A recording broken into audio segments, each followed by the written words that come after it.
Hello, good afternoon, everyone. Let's all welcome Sir Alvin, PTRP. Hello, sir. Good afternoon po. Hi, good afternoon, sir. I'm Alvin Kimson. I'm from Universidad de Manila, batch 2011. I've been working here in the Middle East for 11 years now. Ayan. Sir, thank you so much po, sir, no? Especially po dun sa pag-accept ng invitation namin kahit na late notice yung pag-invite namin sa'yo as PT guest dito po sa aming live event. So, sir, for our first question po, no? So, could you share po, when you graduated as physical therapist, did you take the PTLE exam immediately po ba or nagpahinga muna kayo? Yes, I took the PTLE, yung local boards natin, right after I graduated. So, the same year, 2011, June. So, yeah, and it's my first take and thank God I passed Yeah. with How's the one take. experience, sir? How's the experience po? Actually, that time is parang ano ka overwhelmed ka dahil uh, school, 5 years on our batch is PT is Yes. still 5 years. Yes, tama, sir. So parang on the ano ka pa student side. So aral ka lang ng aral, okay pa yung ano mo, memory mo, mga ganun. Yes. So kaya nag-decide ako noon, immediately nakunin na. Yes, para fresh Kunin na din yung yung mga idea, no? yes, Yan. fresh din sa from Opo. the So, local tagal na, sir. board. 2011 pa. At least naalala Yes, natin, no? 2011. Mm-mm. So, sir, Mm. we heard, no, sir, nabanggit niyo po kanina that you work as physical therapist in the Middle East. So, could you share with us your journey and experience working there and how long you work in the Middle East po? Kailan kayo nag-start? So, nag-start ako by, the same, December yon, December 2011 din. Na-hire ako dito sa Middle East. Then, been almost 11 years, almost yan. Um, Actually, I work as a fitness coach here under a government institution, neto dito sa Middle East. So, simula noon until now, still the same actually. Yes. Same work, Same work. same Okay. So, ang tagal na, sir, same no? struggles yan. Kamusta, sir, nung pandemic, sir? Anong naging setup natin dyan? Ayan, actually yung pandemic isa yan sa pinaka memorable sa amin. Until now, so in our company even though na nasa government ako, kaya rin ako nag-decide, isa rin yan sa factor kung bakit ako nag-decide to take up the NPTE Yeah. dahil bawas yung salary namin from Okay. So, pandemic. So we are having a 30% deduction from napakalaki, sir. pandemic. Yes, From pandemic. until Until now now. actually. I see. Yes, So, until yun, now. parang isa yun sa naging factor. Kumbaga, Yeah, yun nag-push sa akin mm, na kailangan ko mag-step up dahil yes, tama. uh, ano siya hindi na siya fit for our family. Yes, Yan, so lifestyle, tama naman. lifestyle, yes, ganun. Yes. So, ito, sir, no, looking back po nung naghahanap tayo or we're looking po nung course sa college, sir, was physical therapy really your first love po ba? Or did you have another dream program in mind before falling for physical therapies? Actually, siguro marami makaka-relate sa akin dyan. So, isa ako sa gustong mag-nurse Yeah. before. On Okay, my okay. time, on my time no, nung enrollment, actually search ang nurse dahil sila yung hinahanap abroad. In So, demand. nursing, balita, in demand, yeah. Yan. So, isa ako dun sa pumila sa nursing, College of Nursing dun sa amin. But, nung pumila ako, so may kota lang sila, Kumbaga, na-close yun. yes. Kaya Yes, na, na-close. kumbaga nung pagpili Mm. pa lang na-redirect ka na. So, Oo. how's the experience Tapos, naman, sir? ang ano ko noon, yung next door is physical therapy noon sa amin. Yung College of Physical Therapy next door, sabi ko, ay, walang pila. Pila ako dito. Same, tapos ka-message ko na yung family ko noon, yung ate ko, sabi niya, same lang yan, sa hospital din naman nagtatrabaho yan. Diyan ka Yes, muna tama. din, mag-shift ka na lang, parang ganun eh. Parang Parang ano, ganun. sir, So, no? Pila lang yung naging basis natin during that time. oo, So, sabi ko sa sarili ko noon ano parang mag-shift na lang ako, mag-shift na lang ako by dating ng second year, mga ganyan. Mag-shift na lang ako. So, kunin ko lang yung mga basic subjects, then shift ako to nursing. But Nag-ship po ba ayun, kayo, sir? hindi. Hindi. Parang Na-inlove ano na sa rin PT ako, rin. parang na-inlove na rin ako sa PT noon. So, tinuloy ko na. At Even though least na alam ko nun, sabi ko may extra 1 year pa kasi ang nursing 4 years lang eh. sa Yung PT PT, 5 five years. years. Yes, tama. Ayun, So, sir, no?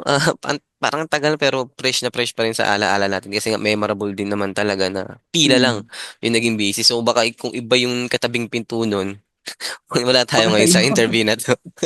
Yes, Ayun, yes. sir, working in the US is the dream for many Filipino PTs, no? Like you, sir. What inspired you to pursue this path in your career, even though na you were already working abroad and earning in the Middle East? So, what motivated you to keep chasing your American dream? So, before po ba, sir, nag-try na kayo mag-apply on other agency? Baka may kwento ka, sir. Yes. Actually, yung fitness is, hindi talaga yun yung line ko before, eh. Yes. So pagkatapos ko makuha yung license from local boards, na volunteer yan sa mga hospital sa atin. And isa yan, ang hirap pumasok sa work actually. Yes. Especially, I targeted government hospitals before. And so, wala talaga, puro volunteer. So, I Oh, decided to take the fitness coach path. So, nag-Gold's Gym ako, ganyan, nag-apply ako sa Fitness First. So, natanggap ako sa Golds. Pero, uh, actually, alam mo naman yan eh, in the gym, hindi lang naman yan yung puro gusto magpalaki ng katawan, mga ganyan. yes. May So, sinusunod din meron silang din napupunta system. sa akin yung ano, may napupunta din sa akin ng mga cases actually, like meron din napupunta din na may stroke. So sa akin din napupunta lahat, mga cases na kailangan ng strengthening galing ng injury, sa akin din napupunta lahat yun before. So sabi ko, PT pa din pala ako kahit na Yes. Fitness yung coach. line ng job ko as a coach, PT pa din ako. So Yes. after that, nagkaroon ng opportunity to work. Uh, I stayed almost 1 year lang kasi December 2011, umalis na ako kaagad eh. Almost 1 year lang Yes. sa Pilipinas sa gym setting. Uh, Pagdating dito sa Qatar, ayun, hired ako as a fitness coach. So, ongoing fitness coach, same gym, ganyan. And ang nangyari, parang dumating na ako sa point na parang gusto kong maiba. Parang gusto Mag-iba kong ng bumalik line. as PT. Yes. Bumalik as PT. So, I tried, una ang ginawa ko, nag-update ako ng mga seminars ko. Like for example, I took yung manual therapy courses, Yes. mga ganyan. So, sabi ko, gusto ko na ulit mag-PT. Kasi doon ko nalaman na yung PT hindi lang naman sa hospital nag-work eh. May PT din tayo Yes. sa sports, may PT din tayo sa pedya, iba-ibang branch out. Kumbaga diverse Yes. yung community ng PT kahit saan meron. So, I decided to take the exam na dito sa Yes. Middle East. Kumuha ko, Prometrics 'yun. Kumuha ko ng exam with my own ano lang, with my own pace, with my own review ganyan. So, and awa ng Diyos, pumasa with one take. Pumasa ako dun sa exam na 'yon. Siguro I prepared for only uh, 3 months. Kasi nga nag-work din. Nag-work, ang hirap eh. Yun yung Yes, tama. problem eh. Ang hirap ng schedule ng work. So, ang ginagawa ko lang noon, pagka walang ginagawa sa trabaho, doon lang ako, binabasa ko yung mga binigay sa akin reviewers. Doon So, lang pumunta ako nakakapag-review. doon. Yes. So, I tried pursuing PT here sa Middle East. Ang naging problem is once you are applied at a certain job, for example, kasi nilalagay nila sa ID yun eh. Sa ID mo kung ano ka, kung ano yung profession mo. So, sa akin na Yes. nakalagay doon, fitness coach. So, I tried dealing with my company na pwede ba akong mapalitan as a PT PT. para mag-work ako kasi actually nung nalaman nila noon na PT ako, ginagamit na rin nila ako as PT. Pinapadala nila ako dun sa mga VIP na pasyente Oh, na kailangan ng PT. So, kaya isa rin yun. Kaya kumuha ako ng license. Then, ang sabi nila sa akin no, hindi. job Ang title. company mo or yung nag-hire sa'yo Ang is magpapalit nun. from hospital. Yes. Sila ang magpapalit noon. So, yun sabi ko, ay ganun. So, sa akin, parang nasayang yung tinake ko na Prometrics. So, at that point, nag-iisip na ako, ano bang pwede kong gawin? Gusto ko na mag-resign. And one problem dyan is, under ko yung family ko. Nandito kasi yung family ko. Oh, I see. Lahat sila, From sir? my wife to kids, nandito Magkakasama na. sila. So, diyan din sila nag-aaral, sir.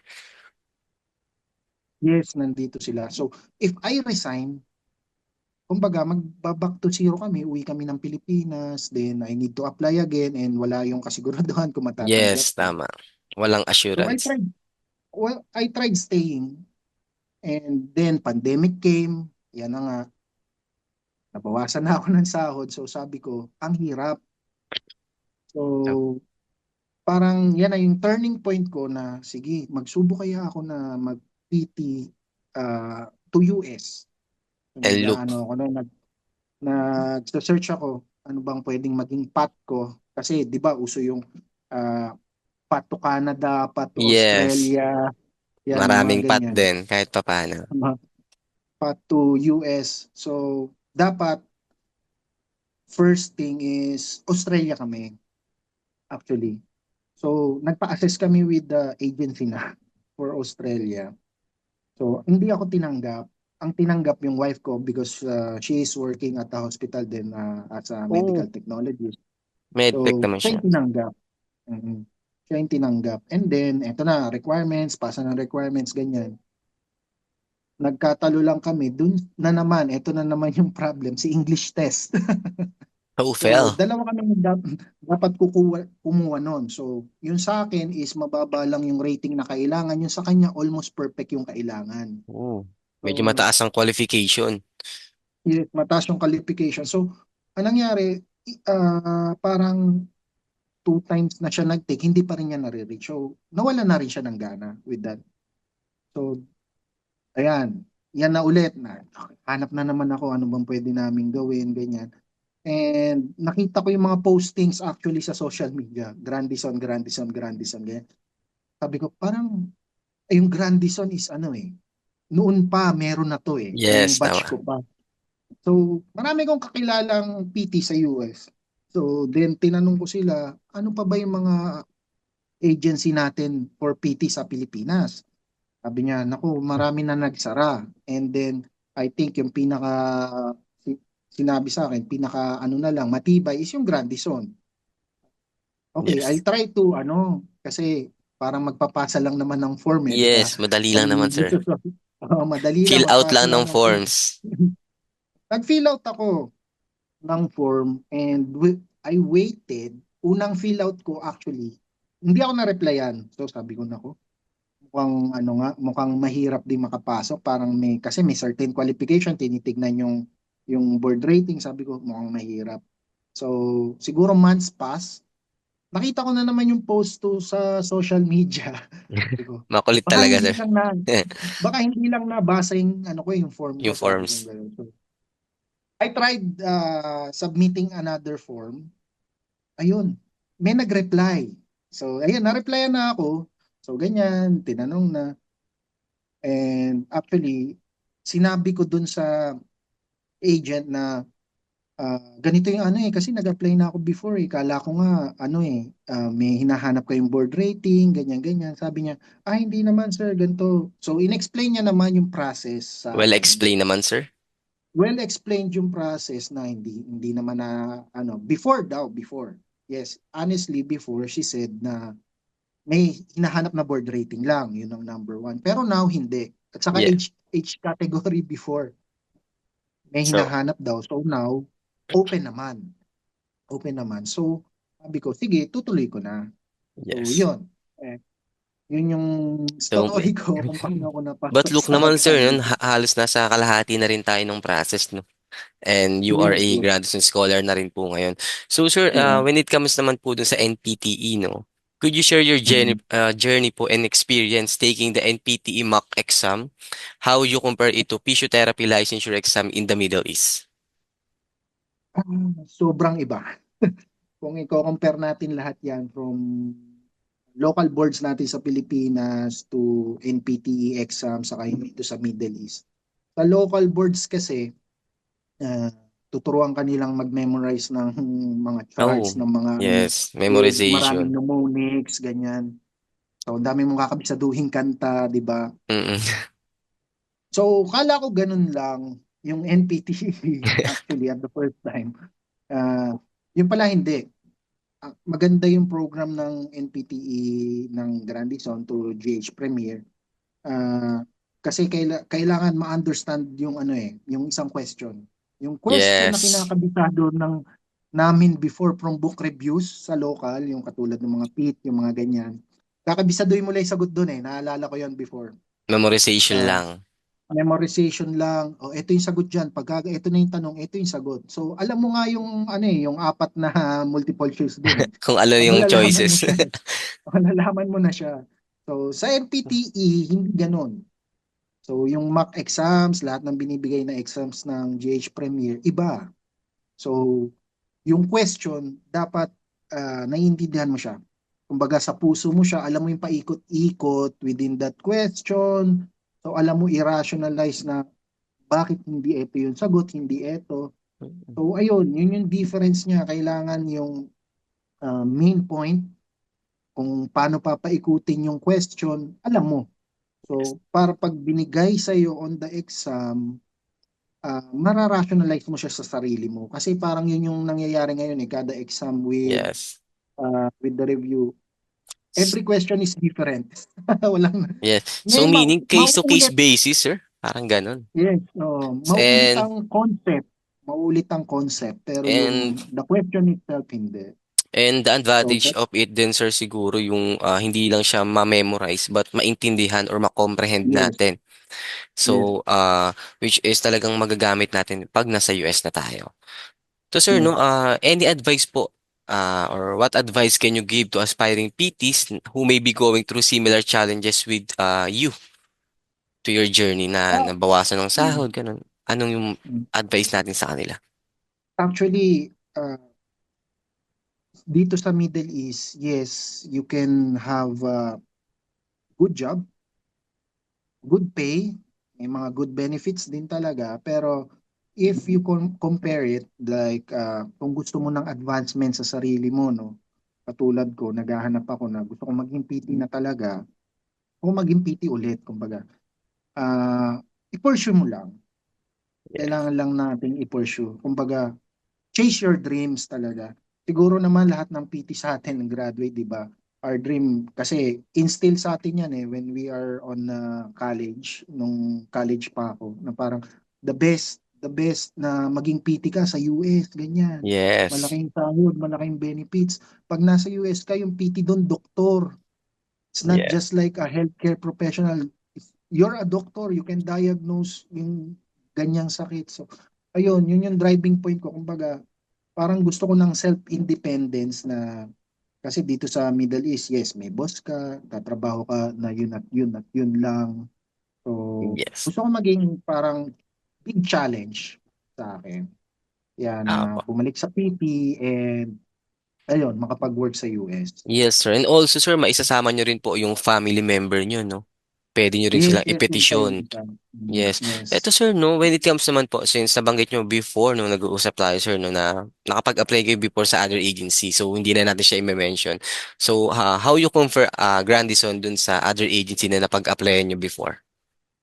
Actually, systematized. Yan lang yung masasabi ko. Isipin mo na lang, nandito ako sa Middle East, wala akong alam kung paano ang processing. Wala. Yes. As in, wala. Hindi ko alam yan. Pag sinasabi ng mga klase ko nasa US na ngayon, FCCPT, ano ba yung mga ganyan-ganyan. Yes. Wala akong alam Hindi ko alam yan. Sabi ko parang I even watch YouTube videos na ito yung mga kailangan mo, DIY daw, kasi ganyan. Yes. Pero mahirap. Pero under Grandison is very systematized. So, Wala kang me gagawin. Just to provide the documents and sila na yung gagawa. and Kumbaga, focus, review, yes. yes. Yung gagawin mo na lang talaga is umupo sa lectures, mag-review yan. Yun na lang yung gagawin mo. So, Ay, yung papers, wag mo nang intindihin. Kumbaga, hindi mo na intindihin yan. Sila na yung magpa-process niyan. Kapag lumabas lang yung results, yun lang yung kailangan mong gawin, na magpasa ng ganitong document, ganyan. Yun lang. And from compared to the other agency na as in talagang kahit yung TOEFL review, ikaw bahal. Ano, kumbaga, on yourself, papers mo, ikaw pa yung yun. So, for Grandison, yun yung nagustuhan ko actually. Systematize lahat. Yes. So, you will just focus on the review talaga. Yes. Ito naman sir, no, what advice po would you give to aspiring Filipino PTs who dream of working abroad, especially po in countries like the US? And what would you say po to those currently working in the Middle East na kagaya po natin who are also aiming for this path? So meaning, kahit na meron tayong 11 years of experience dito sa Middle East, ano po yung magiging advice mo sa kanila to change the direction? Actually, if you're looking for career advancement, okay, yan yung una. Dito sa Middle East is you stay as a PT. You stay as a PT, regular PT, kung ano yung binigay sa yung schedule. Wala kang free will, kumbaga. Alam naman natin yan na if you stay with one hospital, you would be in that hospital for all your life. Kung nandito ka, yes, maganda ang benefits. Pero pagdating mo sa US, para sa akin malaya ka. May malaking difference na kaya mong i-progress sa sarili mo.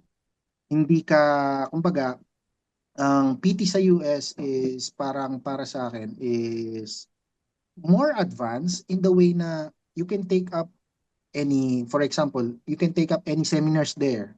Which is dito sa Middle East, ang hirap-hirap kunin. Kumbaga, yung advancement mo dito mabagal.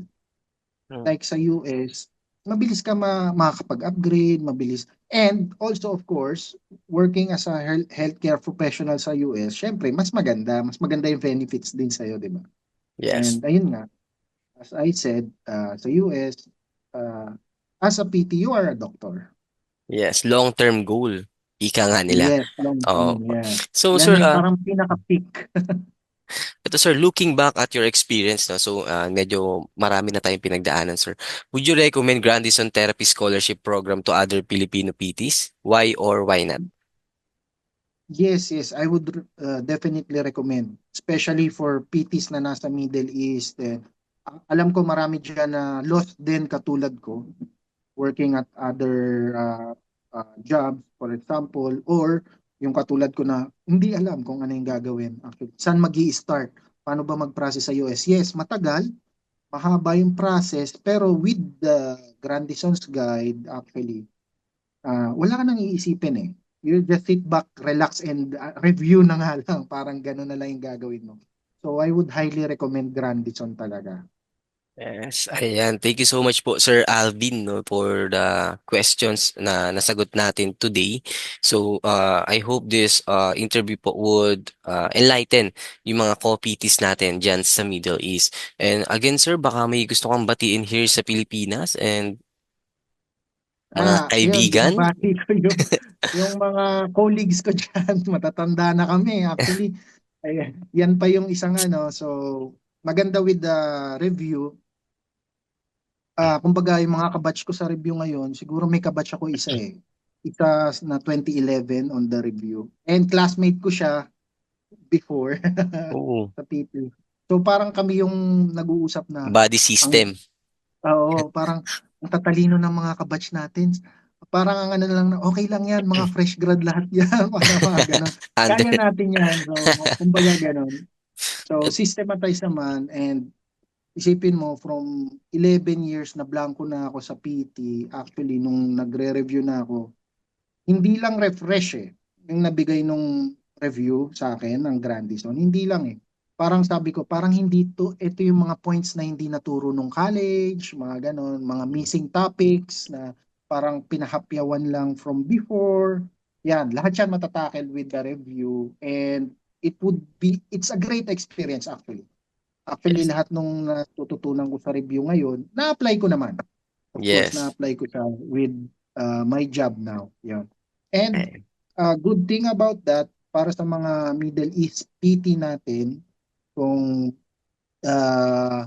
may timings naman yung review ng Grandison. So in the morning, I'm working at morning, tapos afternoon yan yung class time. So meron din naman si GH na si Grandison na kung hapon yung work natin dito sa Middle East, meron naman silang morning class. So fit with the time talaga. Yes. Fit with the time. So yun, I highly suggest na kung gusto nyo talaga, you want to pursue your dream as a PT in the US, yan, sign up with Grandi Saudi. Ayan. Thank you so much po, Sir Alvin, again. So, Thank you, sir. thank you. Thank you. Ayan.